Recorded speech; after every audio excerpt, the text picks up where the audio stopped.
একটা পুরনো মোবাইল ফোনকে ঘিরে ছোট্ট একটি ঘটনা শেষ করে দিল এই তরুণের জীবন।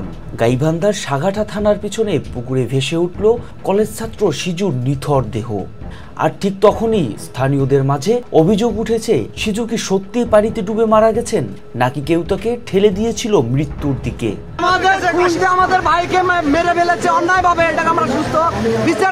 বাগুড়িয়া গ্রামের সিজু মিয়া কাঞ্চিপাড়া ডিগ্রি কলেজের 2য় বর্ষের ছাত্র।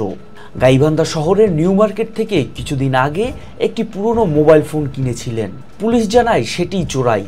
তাই বৃহস্পতিবার সাঘাটা থানার পুলিশ চলে যায় সিজুর বাড়িতে। সেখানে মা রিক্তা বেগমের কাছ থেকে মোবাইলটি নিয়ে বলা হয় ছেলেকে যেন থানায় পাঠানো হয়। মায়ের কথা মতো সিজু সন্ধ্যায় থানায় যান।